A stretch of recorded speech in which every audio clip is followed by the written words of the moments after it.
इतिहास के अद्वितीय महापुरुष के बारे में नॉस्ट्रेडमस ने भी कुछ संकेत दिए। एशिया के किसी देश, संभवतः भारतवर्ष में, एक नम्र ग्रामीण परिवार में एक महान आत्मा ने जन्म ले लिया है, जिसकी अकेले ही उत्पादित शक्ति किसी भी शक्ति संपन्न राष्ट्र के बराबर होगी। वह एक भाषा, एक संस्कृति, एक धर्म को जन्म लेगा। उसके बारे में देखिएगा।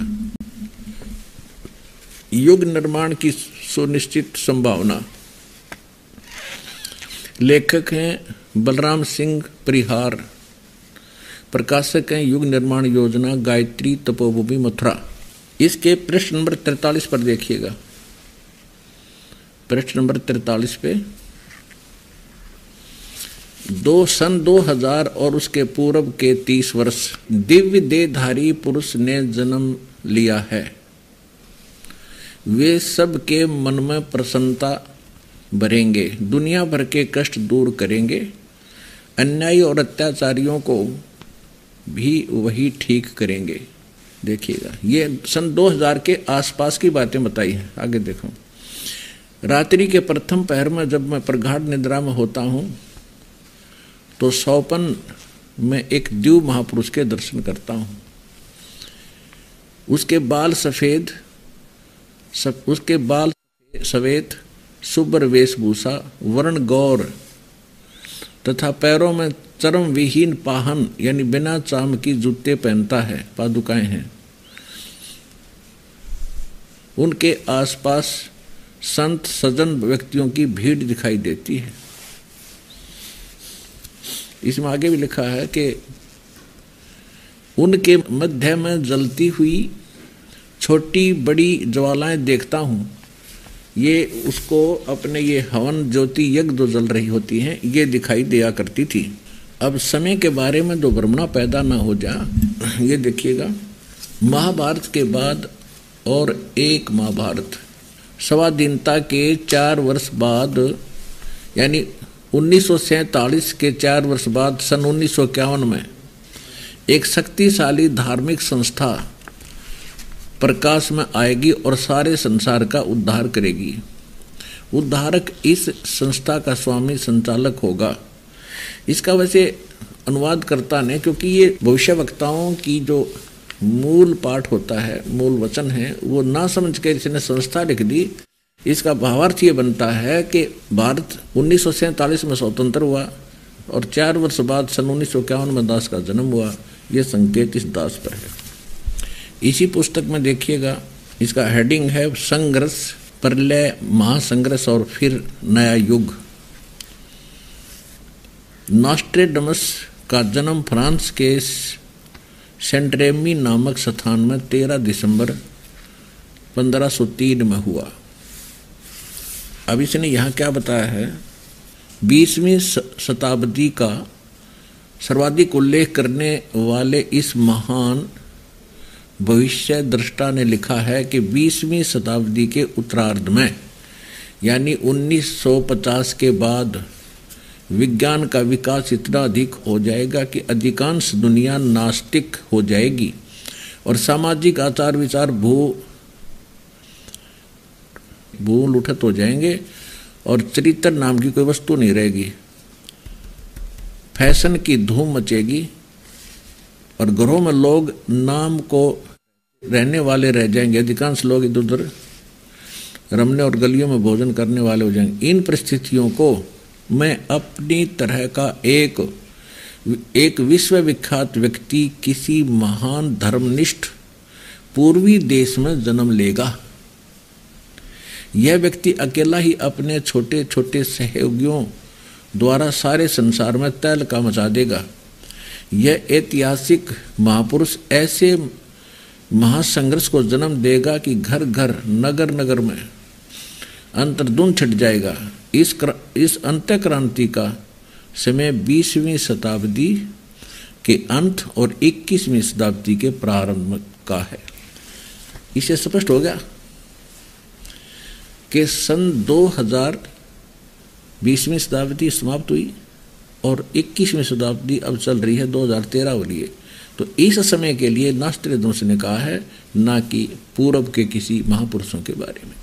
तो इससे स्पष्ट है, पुण्यात्माओं देर ना करो, ये समय बार बार नहीं मिलेगा और ये समय ऐसे व्यर्थ करने का नहीं है। मानुष जन्म दुर्लभ है, मिला न बारंबार, और तरवर से पत्ता टूट गिरे, बहुत न लागे डार। फिर कहा है कि बर्म में पंथ प्रगट हुआ बानी, और शब्द हमारे की निर्णय ठानी, कि बर्म में पंथ गरीबदास जी, गरीबदास वाले पंथ यानी गरीबदास जी के द्वारा मेरी महिमा की वाणी फिर से प्रगट होगी, पूरी डिटेल के साथ बताई जाएगी। और जो उस बर्म में पंथ वाले भी होंगे गरीबदास पंथ के, इंक्लूडिंग गरीबदास पंथ, इंक्लूडिंग ये 11 और कबीर पंथ, ये सभी कहते हैं शब्द हमारे का निर्णय ठानी, मेरी वाणी का अर्थ लगाना चाहेंगे लेकिन अनर्थ ही करेंगे। और कहते हैं अस्थिर घर का मर्म नहीं पाओ, ये 12 पंथ हम ही को ध्यावे। ये 12 के 12 पंथ सभी कहते हैं हमारा मूल कबीर साहब हैं, नाम जपते हैं सभी काल के। तो देखिएगा, बर्म में पंथ प्रगट हो बानी, और शब्द हमारे का की निर्णय ठानी, हमारी वाणी का निर्णय करेंगे पर कर नहीं पाएंगे ढंग से उसका निर्णय। अस्थिर घर का मर्म न पावे, यानी सतलोक नहीं जा सकते, ये 12 पंथ हम ही को ध्यावे। बर्म में पंथ फिर हम ही चल आवे। ओए होए, कबीर साहब ने कहा कि गरीबदास वाले पंथ में हम ही चलकर आवेंगे, सब पंथों को मिटा के एक पंथ चलावेंगे। बोलो सतगुरुदेव। बर्म में वंश प्रगट हो उजियारा, और 13वां वंश ये दास आपके सामने बैठा है, मेटे सकल अंधियारा। ओए होए, और एती दगा काल की समाई, फिर भी तत् बिंदु की टेक रह जाई। ओए होए होए, फिर भी कहते हैं इतनी दगा करेगा काल, फिर भी मेरा तत्व ज्ञान की टेक रह जाएगी, वो समाप्त नहीं कर पाओगा। अपनात्माओं, अब ये निर्णय करते हैं आपके समक्ष के अब वर्तमान में कलयुग कितना बीत गया। पवित्र हिंदू धर्म में इन शंकराचार्यों के द्वारा रची गई पुस्तक एक ऑथेंटिक रिकॉर्ड माना जाता है। इन्हीं से हम स्पष्ट करते हैं कि वर्तमान में कलयुग कितना बीत चुका है। देखिएगा, ये एक पुस्तक है ज्योतिर्मय ज्योतिर्मठ,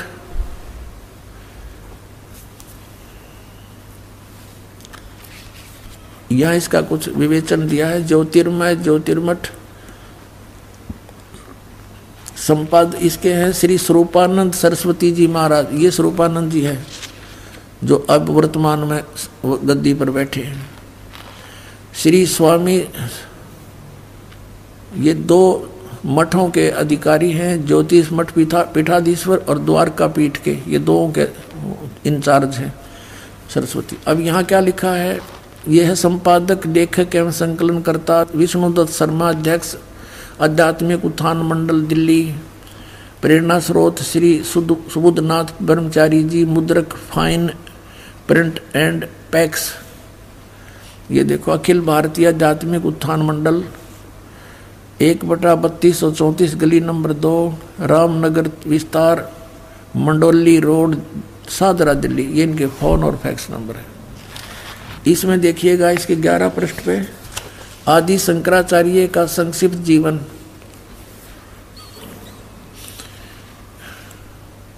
अब इसके बारे में क्या लिखा है कि लगभग 2500 वर्ष पूर्व शंकराचार्य का जन्म चरमराती अवस्था के युग में केरल प्रांत में पूर्णा नदी तट पर कालाड़ी ग्राम में धर्मनिष्ठ नमूद्री वैश्य ब्राह्मण शिवपुर इसके घर हुआ। अब यहाँ देखो, गुरु परंपरागत मठों के अनुसार उनका आविर्भाव, शंकराचार्य का जन्म शंकर भगवान के आशीर्वाद से हुआ है, अतः उनका नाम शंकर रखा गया। गुरु परंपरागत मठों के अनुसार उनका आविर्भाव काल यानी जन्म समय ईसा पूर्व, ईसा मसीह जी से पूर्व 508 वर्ष पहले, ईसा के जन्म से 508 वर्ष पहले माना जाता है। ये या शब्द करके इन्होंने 476 लिखा है। ये गलत लिखा है, ये या नहीं लिखना था, क्योंकि 32 वर्ष की आयु में उनकी मृत्यु हो गई थी। तो 508 से 32 निकाल दिया जाए तो 476 बच जाते। तो ये देखिए, तो यहाँ ये संकेत है। तो वास्तव में 508 वर्ष पहले उनका आविर्भाव हुआ, यानी ईसा से 508 वर्ष पूर्व। ठीक हो गया। और आज से हम गणना करें 2012 से, तो शंकराचार्य जी का जन्म कब हुआ? 5520 वर्ष पूर्व। 508 जोड़ दो 2012 में, आज से शंकराचार्य जी का जन्म 2520 वर्ष पहले हुआ। और उस समय कलयुग कितना बीत गया था ये दिखाते हैं। ये पुस्तक है हिमालय तीर्थ, ये भी शंकराचार्यों के द्वारा ही लिखी गई है, उन्हीं के आदेश से। ये है जेपी नंबूरी, उप मुख्य कार्यकारी श्री बद्रीनाथ केदारनाथ मंदिर समिति का, यहाँ से छपा। ये यहाँ से इनके सारे प्रकाशक है रंजू चक्रवर्ती, क्षेत्र A/1, बामा चंद राय रोड, कोलकाता। ये मुद्रक है गिरी प्रिंट सर्विसेज, कलकत्ता।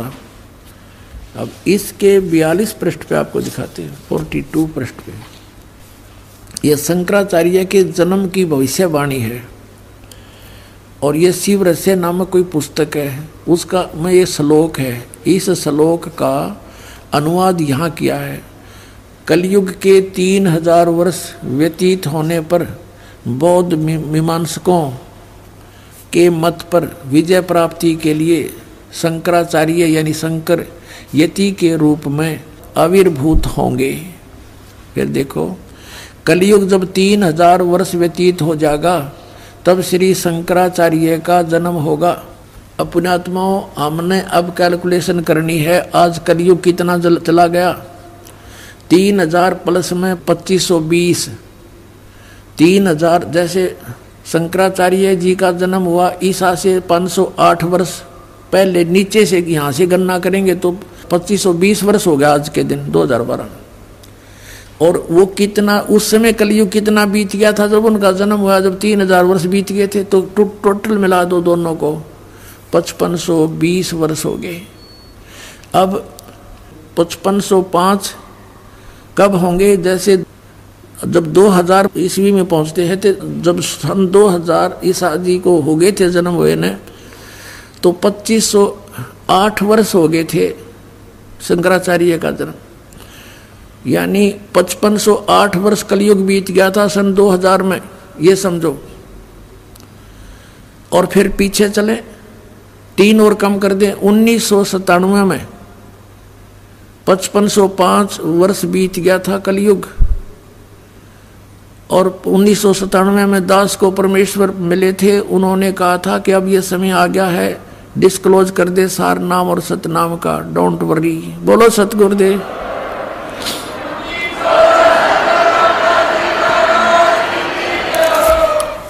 अपनात्मा ये ना सोचना कि दास बनावटी बात बनाकर अपना मूर्ख बनाना चाहता, नहीं, आपको बहुत बुद्धिमान बनाना चाहता है और सच्चाई से परिचित कराना चाहता है। कि उस समय दास ने इसको देखा भी नहीं था कि ये क्या, इतना गहराई से नहीं जाना था कबीर सागर को भी, लेकिन जो मालिक ने लेख लिख दिए वो अपने समय पर अपने आप होते रहते हैं। अब देखिएगा सन 1997 के लिए कैसे आपको यकीन होगा, देखना। दास ने एक पुस्तक लिखी है आध्यात्मिक ज्ञान गंगा, और जो आपके कर कमलों में है, इसमें एक लेख है 538 पृष्ठ पे, यथार्थ कबीर पंथ परिचय नामक एक विषय है।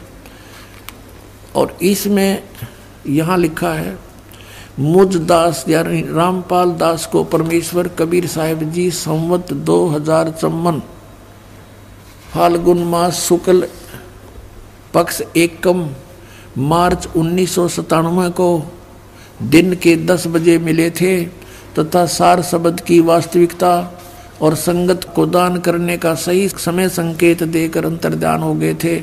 और इसको यानी मुझे परमात्मा मिले थे, इसको अगले आदेश तक रहस्य युक्त रखने का आदेश दिया था। अपने आत्माओं आपके रूबरू हो गया। परमात्मा ने कहा है कि कलयुग जो 5505 बीत जाएगा तब मैं आऊँगा और एक पंथ चलाऊँगा और पूरा विश्व एक हो जाएगा, मेरा ही गुणगान करेगा, सबका मोक्ष होगा। ये तो परमात्मा ने निर्धारित कर दिया 600 वर्ष पहले। अब उसकी सहयोगी अन्य बहुत से महापुरुषों ने फिर इसका समर्थन किया है, परमात्मा से प्राप्त छोटी मोटी दिव्य दृष्टि लेकर के। अब जैसे पहले आपको दिखाते हैं, एक जय गुरुदेव पंथ का महापुरुष हुए थे श्री तुलसीदास जी, जो मथुरा में इन्होंने एक अलग से पंथ बना रखा है और नाम बदल रखा है। क्रिया सारी वही है जो राधा स्वामी व आगरा वालों की, 500 नाम ऐसे कान बंद करके ये अटपट करना। लेकिन वो पुण्यात्मा था, परमात्मा का प्यारा बच्चा, किसी जन्म में अच्छी भक्ति कर रखी थी, उसके पुण्य कर्मों की से बैटरी चार्ज थी। उसने 1971 में एक भविष्यवाणी करी थी कि एक महापुरुष जो पूरे विश्व को सच्चा ज्ञान देगा, सारा संसार उसका आदर करेगा, वो प्रगट हो चुका है। अब आपको उनकी शब्दों में सुनाऊंगा, अच्छा लगेगा। देखिए, जय गुरुदेव की अमर वाणी, भाग 2। और ये कहाँ से छपी है देखिएगा। ये है श्री तुलसीदास जी, अब तो चले गए, जाए न जाना था। जय गुरुदेव की अमर वाणी, शाकाहारी सदाचारी बाल संघ से संकलित, प्रकाशक दिव्या शर्मा, 88 साकेत कॉलोनी, मथुरा, उत्तर प्रदेश। और मूल्य इतने, मुद्रक है अर्जेंट प्रिंटर्स, पुराना बस स्टैंड, मथुरा, उत्तर प्रदेश। ये है वो महापुरुष। अब इसके चिल्ले क्या कहते हैं, विश्व को शांति अब इन्हीं से मिलेगी। जब तक ये यहाँ रहे दूना नाश हो गया विश्व का, शांति नाम की चीज नहीं। अब आपको दिखाते हैं, इसके 58 पृष्ठ पर ले चलते हैं। 59 पृष्ठ पर देखिएगा, 59 पृष्ठ है, 59। और ये 28 अगस्त 1971 को साकारी पत्रिका में छपया। उस दिन इसने बोली है वाणी, क्या कहा है कि महापुरुष का जन्म भारतवर्ष के एक छोटे से गांव में हो चुका है। उस महापुरुष का जन्म भारतवर्ष के एक छोटे से गांव में हो चुका है और वह व्यक्ति मानव इतिहास का सबसे महत्वपूर्ण व्यक्ति बनेगा। उसे जनता का इतना बड़ा समर्थन प्राप्त होगा कि आज तक किसी को नहीं मिला है। वह महापुरुष नए सिरे से विधान को बनाएगा और वह विश्व के संपूर्ण देशों पर लागू होगा। उसका एक झंडा होगा, उसकी एक भाषा होगी। 28 अगस्त 1971 को इस तुलसीदास जय गुरुदेव वाले पंथ के प्रवर्तक ने ये भविष्यवाणी तो आगे की, उसने बता दी कि इसमें भविष्यवाणी भी है कैसा होगा, और यथार्थ वर्तमान वाणी बता दी, उसका जन्म हो चुका है 1971 में, 28 अगस्त को। फिर लोगों ने पूछा कि भगवान ये तो बताओ वो कहाँ है, आप इतना जानते हो तो ये भी बता दो वो कहाँ है, कौन से गांव में है, छोटे से गांव में, ताकि हम उसको खोज लें। तो इसने फिर क्या बताया, इसने 8 अगस्त 1971 को फिर से बताया, संकेत किया। देखिएगा इसी के 50 नंबर पृष्ठ पर, यही वो पुस्तक है जय गुरुदेव की अमर वाणी भाग 2। इसके 50 पृष्ठ पे 7 सितंबर 1971 को इसने भविष्यवाणी की और उसमें क्या बताया कि वह अवतार जो 28 अगस्त को इसने बताया था 71 में, वह अवतार जिसकी लोग प्रतीक्षा कर रहे हैं 20 वर्ष का हो चुका है। पुण्यात्माओं, इस दास का जन्म 8 सितंबर 1951 को हुआ और ये दास 7 सितंबर 1971 को पूरा 20 वर्ष का हो चुका था। ये देखिएगा वह अवतार जिसकी लोग प्रतीक्षा कर रहे हैं वो 20 वर्ष का हो चुका है। यदि उसका पता बता दूं तो लोग पीछे पड़ जाएंगे। अभी ऊपर से आदेश बताने के लिए नहीं हो रहा है। मैं समय का इंतज़ार कर रहा हूँ और सभी महात्माओं ने समय का इंतज़ार किया है। समय आते ही सबको सब कुछ मालूम हो जाएगा। ये 7 सितंबर 1971 को उसने भविष्यवाणी की। इस दास ने 2012 में एक, जैसा कि मीडिया ने उनके भी प्रवचन लिए और हमारे भी लिए, दास ने इस वाणी को पढ़कर एक सत्संग किया था कि यदि इस तुलसीदास जी की आज बैटरी चार्ज हो, 1971 में इसकी बैटरी चार्ज थी, इसकी दिव्य दृष्टि काम करे थी, पुण्य इसके पास बहुत से ढेर सारे थे, इसने उनका नाश कर लिया गलत साधना करके। जैसे इन्वर्टर की बैटरी में पहले से संग्रह की हुई एनर्जी जब तक चलेगी वो चलेगी, यदि चार्जर नहीं लग रहा तो भी चलेगी, लेकिन वो एकदम खत्म होगी यदि चार्जर फेर नहीं लगाता, यानी सत साधना नहीं की। यही दशा इस महापुरुष की हुई। ये पुण्यात्मा था, इसने 1971 में इसकी दूरदृष्टि काम करे थी। इसने बिन की बिन बता दी कि वो उस महापुरुष, उसका जन्म हो चुका है और 7 सितंबर 1971 को 20 वर्ष का हो चुका है। लेकिन दास ने कहा कि यदि आज इसकी दिव्य दृष्टि काम करती है तो तुलसीदास जी बता दे अपने शिष्यों को कि जिसके बारे में मैंने 7 सितंबर 1971 को भविष्यवाणी की थी वो बरुवाला में आ रहा है, चले जाओ। लेकिन उसने ऐसा नहीं किया। लेकिन ऐसा ना करके बल्कि विरोध किया उसके अनुयायियों ने, तो परमात्मा ने उसको इसीलिए जीवित रखा था। 108 वर्ष का हो गया था कि शायद वो अपने ऊपर से भार तार दे और मेरा काम हल्का हो जाए, भगवान ने सोचा था। लेकिन अहंकार भर गया उस प्राणी में, लाखों करोड़ों शेष हो गए। हरिब क्या करेंगे वो करोड़ कहाँ जाएंगे, आप पता नहीं कौन सी योनि भोग रहा होगा। तो दास ने कहा था कि अगर इसके अंदर आज वो दिव्य दृष्टि है तो बता दे, नहीं तो ये फ्यूज हो चुका है। जब उसने नहीं बताया तो 6 महीने के अंदर उसकी टिकट कट गई, चला गया। और एक नास्त्रेदमस नाम के महापुरुष हुए हैं, उन्होंने भी कंप्लीट दास के ऊपर, आपने उसको पढ़ा भी होगा, ज्ञान गंगा के अंदर भी वो आपके लिए भक्तों ने बनाकर भेज रखा है, आपने पढ़ा होगा, नहीं तो पढ़ लेना। उन्होंने टू दी पॉइंट बता रखा है सारा का सारा। और आज कल एक भक्त ने किसी पत्रिका में छपी हुई एक किसी भविष्य वक्ता को बहन हुई है, उसकी एक वाणी यहाँ देकर गया, क्योंकि आज तो भगत हमारे पारखू हो गए, विद्वान हो गए, तुरंत समझ जाते हैं कि ये वाणी किसके लिए बोली जा रही है। तो वो यहाँ देकर गए, उसको कल हमने देखा और आज आपके रूबरू कर रहे हैं, जिसके अंदर कमाल कर रखा है। यह पत्रिका जो दास आपको दिखा रहा है, ये केवल 2 पेज देकर गया कोई भक्त, यहाँ किसी भक्त को इसमें पत्रिका का नाम नहीं है, लेकिन इसमें वाणी जो लिखी है ये कमाल की है, देखिएगा, यथार्थ है। इसका फिर भक्तों ने इस YouTube पर भी खोजा है, जो का त्यों पाया है, देखिएगा। अब आपको पढ़कर सुनाएंगे। एक फ्लोरेंस नाम की भविष्य वक्ता हुई है अमेरिका में, और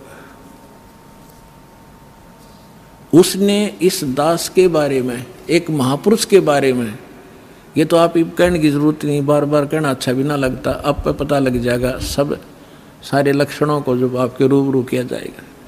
इसने कहा कि देखिएगा, विश्व प्रसिद्ध भविष्य वक्ता फ्लोरेंस ने भविष्यवाणी की है कि तीसरा विश्व युद्ध नहीं होगा, वह भारत के प्रयासों से टल जाएगा।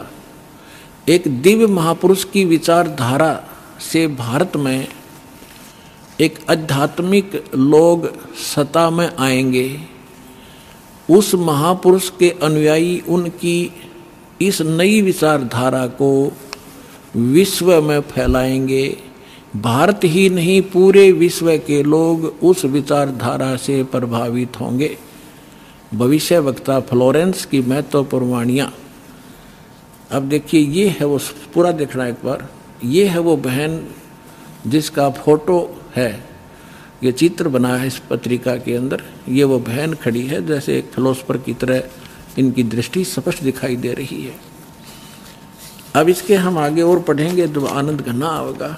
इसके हमने फोटो स्टेट कर रखी है, इसमें निशान लगा रखे, इसमें कुछ उभरे हुए अक्षर हैं, अच्छे पढ़े जाएंगे। देखिए इसमें ज़्यादा ना पढ़ के हम अपने काम का पढ़ेंगे।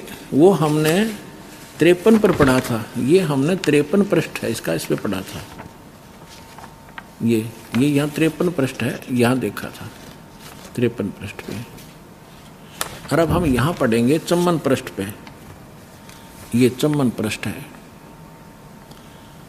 अब देखिएगा यहाँ क्या लिखा है।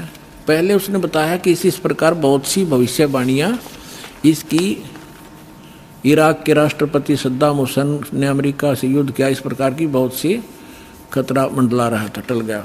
फ्लोरेंस की इतनी भविष्यवाणियाँ सच साबित हुई हैं कि कोई उनकी भविष्यवाणियों पर शक तक नहीं कर सकता। वैज्ञानिक भी उनकी भविष्यवाणियों के सच होने से आश्चर्यचकित हैं। फ्लोरेंस ने अपनी भविष्यवाणी में कई बार भारत का जिक्र किया है। The fall of sensational culture नाम की अपनी पुस्तक में उन्होंने लिखा है, सन 2000 आते आते प्राकृतिक संतुलन भयावह रूप से बिगड़ेगा। यानी लोगों में दुराचार, रिश्वतखोर, हाहाकार, बेईमाना घर कर जाएगा। लोगों में आक्रोश का भावना प्रबल होगी, दुराचार पराकाष्ठा पर होगा। पश्चिम देशों के विलासितापूर्ण जीवन जीने वालों में निराशा, बेचैनी और अशांति होगी। अतृप्त अभिलाषाएं और जोर पकड़ेंगी, जिससे उनकी अपनी कटुता बढ़ेगी। चारों ओर हिंसा और बर्बरता का वातावरण होगा। गरीब संपन्न व्यक्तियों की संपत्ति छीनेंगे, ऐसा वातावरण होगा और चारों ओर हाहाकार मच जाएगा। अब देखो, अब ये भविष्यवक्ता कह रही है कि अगर वो संत ना आता तो ऐसी दशा भारत की हो जाती, लोग एक दूसरे ने लूटने लग जाते। अब इसने तुरंत फिर क्या कहा कि उस संत की विचारधारा से वो घातक माहौल टल जाएगा। देखिए ऐसा वातावरण होगा और चारों ओर हाहाकार मच जाएगा, ऐसा हाहाकार मच जाएगा। लेकिन भारत से उठने वाली एक नई विचारधारा इस घातक वातावरण को समाप्त कर देगी। वह विचारधारा वैज्ञानिक दृष्टि से लोगों में सामंजस्य और आपसी भाईचारे का महत्व समझाएगी। वह यह भी समझाएगी कि धर्म और विज्ञान में आपस में विरोध नहीं है। आध्यात्मिकता की उच्चता और भौतिकता का खोखलापन सबके सामने उजागर करेगी। अपने आत्माओं, ये तो चलो इन भविष्य वक्ताओं का तो इतना काम समझ लो आप, जैसे परमात्मा ने विद्वान बना दिया, पृथ्वी और सूरज बना दी, सब नक्षत्र बना दिए और अपने आप निर्धारित है कि इस समय 6:20 पर सूर्य उदय होगा। अगर कोई खगोल भगोल का ज्ञाता अब बता दे कि फलानी तारीख को 6:20 पर सूर्य उदय होगा, वो ना बताता तो भी उसी समय होना ही था वो, क्योंकि उस परमात्मा ने वो निर्धारित सिस्टम बना ही रखा है। तो ये ना बताते तो भी परमात्मा ने पहले बोल ही रखा है, निर्धारित दिन ठीक धर रखा है, वो तो ये होना ही होना था। ये बता रहे हैं तो आपके लिए और ज़्यादा गोल्डन चांस है। सभी पुण्यात्माओं ने देर नहीं करनी चाहिए। महापुरुष बार बार कोई झूठ बोल रहे हैं, परमात्मा ने कहा, सब संत कहें, और ये भविष्यवक्ता बताने लग रहे जो इस देश से भी संबंधित नहीं थे, और फिर भी नहीं समझोगे तो कति बालक हो तुम, तो बुद्धि ही नहीं दी फिर आपको। देखिएगा अब क्या, जैसे दास बहुत बार आपको समझाता है, हर एक प्रवचन में परमात्मा ने जो पहले बोला था वही दास आज बता रहा है। और अभी भी बहुत से मेरे अधिकतर जितने भी प्रवचन होते हैं इसी आधार पर होते हैं कि आप क्या कर रहे हो। आप यहाँ अरबपति बन गए, खरबपति बन गए, दुनिया न लूट लूट के, और वो सारा छोड़कर चले गए। सर्व सोने की लंका थी वह रावण से रणधीरम, एक पलक में राज विराजी जम के पड़े जंजीरम। चक्रवर्ती राजा था, सारी पृथ्वी पर शासन कर रहा था, चूहा बनकर एक बिल खोद कर रह रहा है। खा के ये कहते राम रट निर्धन भला, टूटी घर की छान, वह सुंदर महल किस काम के, जा भक्ति नहीं भगवान। तो यहाँ ये बताना चाह रहे हैं, ये माई बहन ने बताया है कि वो संत की विचारधारा से आध्यात्मिकता की उच्चता और इस भौतिकवाद का खोखलापन उजागर होगा। ये हो रहा है आपके सामने और सबकी आत्मा मान रही इस बात को, सचमुच ऐसा है। देखिए ये कह रहे हैं कि आध्यात्मिकता की उच्चता और भौतिकता का खोखलापन सबके सामने उजागर करेगी। मध्य वर्ग उस विचारधारा से बहुत प्रभावित होगा। आप जितने यहाँ रहे हो बिल्कुल मीडियम वर्ग के बच्चे हो सारे, बिल्कुल। और देखो कैसे आप उमड़ उमड़ करा रहे हो, कैसे मान रहे हो दास ने जो बोल दिया फाइनल है, ना किसी को लेना है ना देना है। विवाह एक सिंपल वे से करना है। हम विवाह के ऊपर इतना खर्चा कर देते हैं, फिर आगे छूचक बात पता नहीं कितने कुबाड़ हमने सर पर रख लिए। जब ब्रह्मा विष्णु महेश का ब्याह किया था दुर्गा ने, ना कोई बाती था ना बराती था, ना कोई जलेबी तारे था, ना कोई डीजे बजानिया था। उठाकर कह दिया ले भाई ब्रह्मा या तेरी पत्नी सावित्री अपना घर बसा बेटा। लक्ष्मी दे दी विष्णु को ले बेटा या तेरी पत्नी जाओ अपना घर बसाओ। और शंकर जी को पार्वती दे दी, जाओ भाई हो गया ब्याह। और ये बाकी बकवाद तो बेमतलब की है जो हम किया करते थे, अपने सिर पर बोझ धर लिया सारा जीवन इन बकवादों के लिए, जोड़े जाते लुटे जाते यहीं फूक जाते। अब देखिएगा खोखलापन उजागर कर देगी। मध्य वर्ग उस विचारधारा से बहुत प्रभावित होगा। यह वर्ग समाज के सभी वर्गों को अच्छे समाज के निर्माण के लिए उत्प्रेरित करेगा। यह विचारधारा पूरे विश्व में चमत्कारी परिवर्तन लाएगी। मुझे अपनी छठी अतीन्द्रिय शक्ति से ये एहसास हो रहा है कि इस विचारधारा को जन्म देने वाला एक महान संत भारत में जन्म ले चुका है।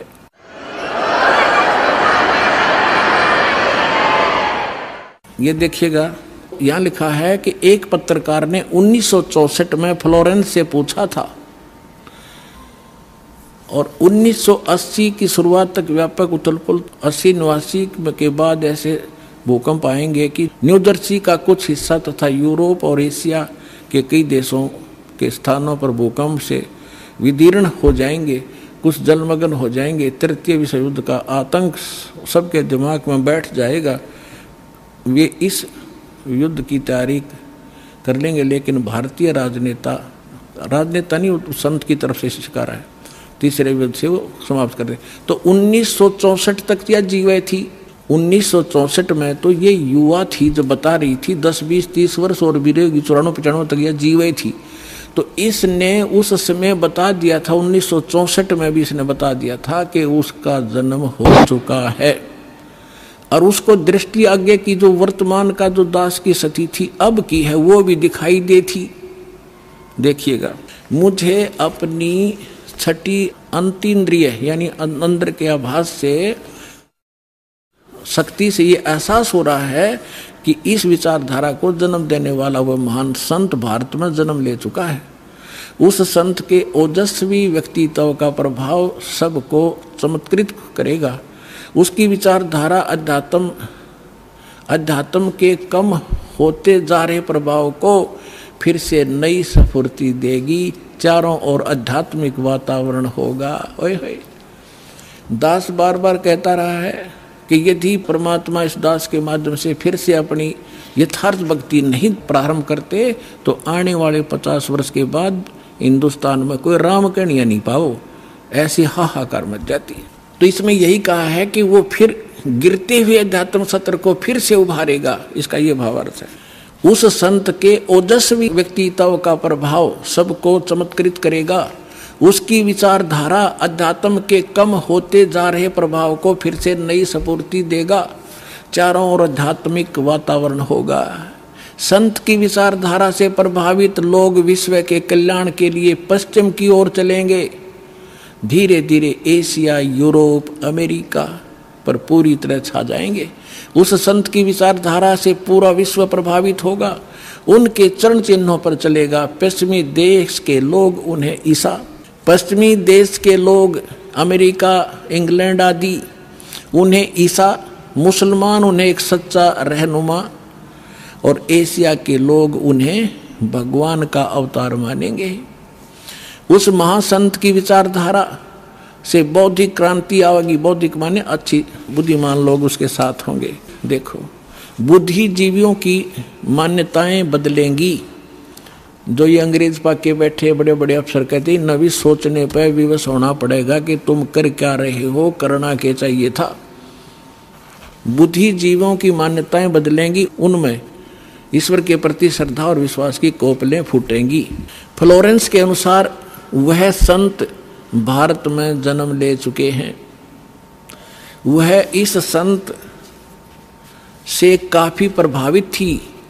अपनी एक दूसरी पुस्तक golden light of new era में भी उन्होंने लिखा है कि जब मैं ध्यान लगाती हूँ तो अक्सर एक संत को देखती हूँ, गौर वर्ण के यानी गोरे वर्ण के।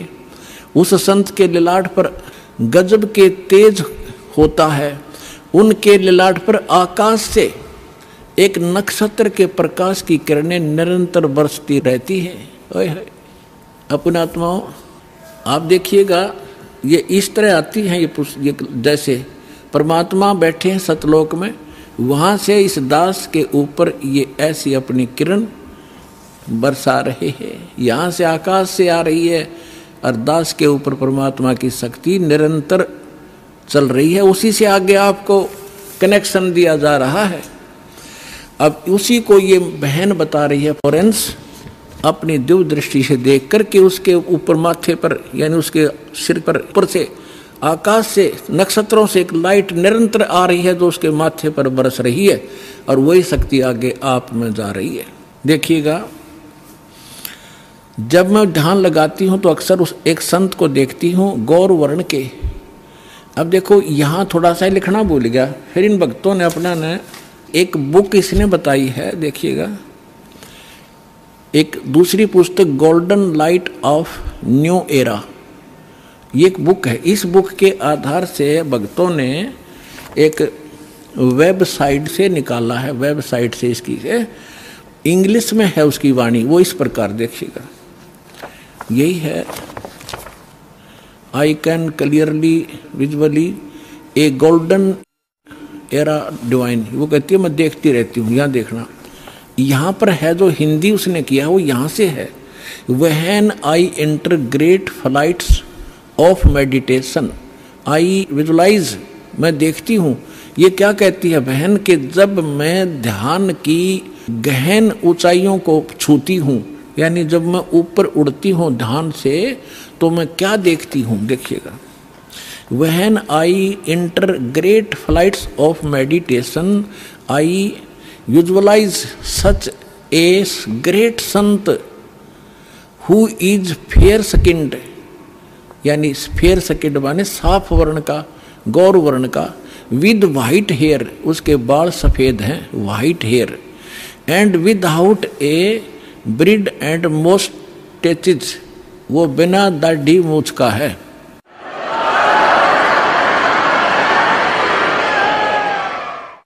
और उसके सफेद बाल हैं। दास की इस एज को वो उस समय देख रही थी कि उस समय वो ढूंढा ठावेगा। अब उसी का अंश इसने यहाँ थोड़ा सा कम अनुवाद कर पाया, ये भूल गया होगा।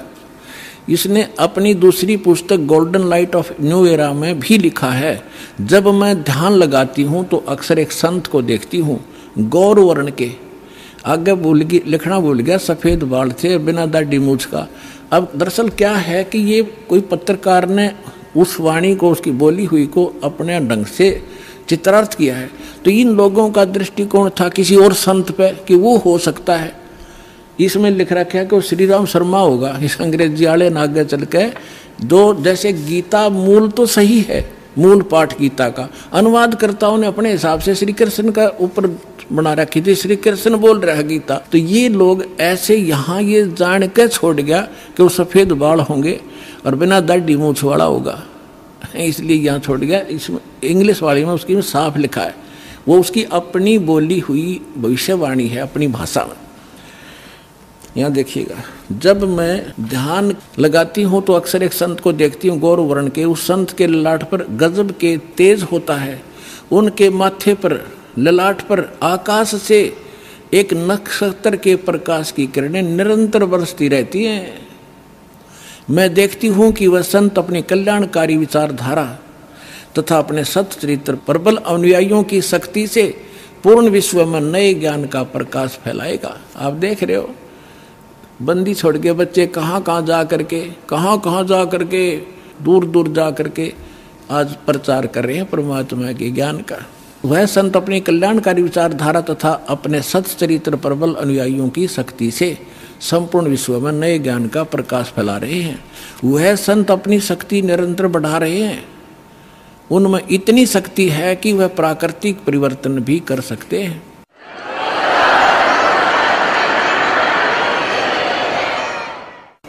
वह अपना कार्य वैज्ञानिक ढंग से करेंगे। उनकी कृपा और प्रयत्न से मानवीय सभ्यता में नई जागृति आएगी। विश्व के समस्त जनसमूह में नई चेतना का संचार होगा। लोक शक्ति का एक नया रूप उभर कर सामने आएगा, जो सत्ताधारियों की मनमानियों पर अंकुश लगा देगा। जो राजा लोग अपनी मनमानी बकवाद करते हैं, उस संत के अनुयायी उनको विवश कर देंगे कि बंदे बनकर रहो, बकवाद बहुत दिन कर ली तुमने।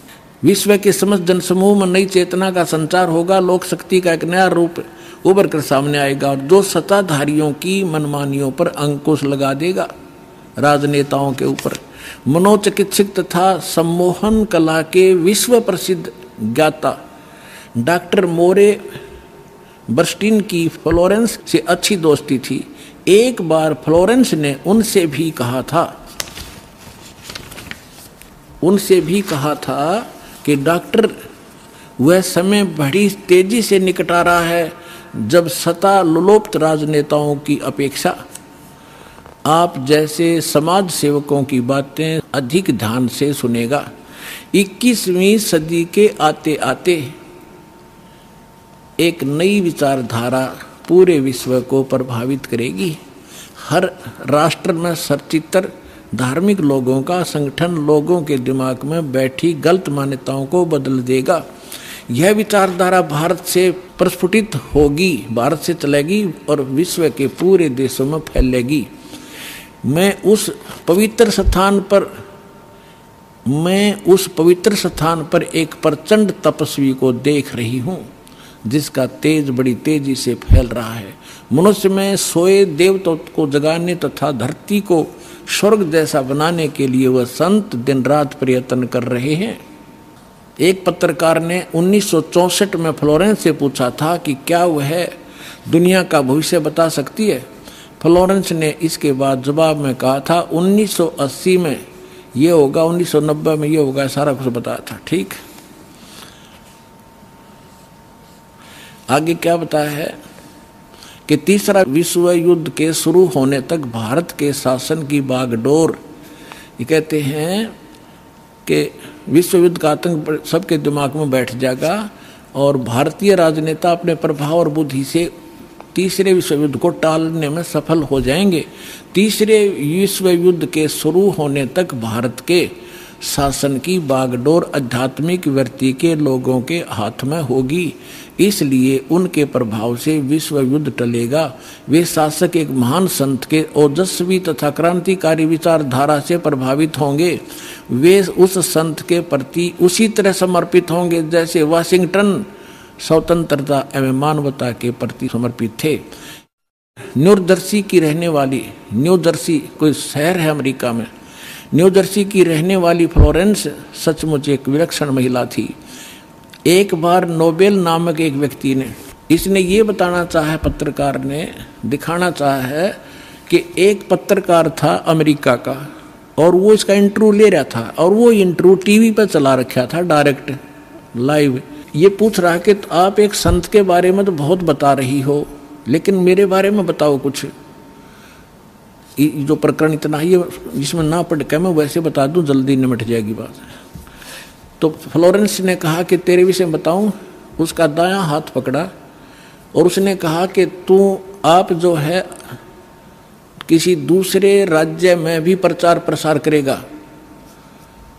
तो वो कह रहा था, उसने इसमें लिखा है कि मैं उससे कह रहा था कि तू भला मजाक कर रही है मेरे साथ। अगर इस इंटरव्यू को मेरी महकमे वाले सुन रहे होंगे, मेरे बॉस, तो मुझे नौकरी से निकाल देंगे।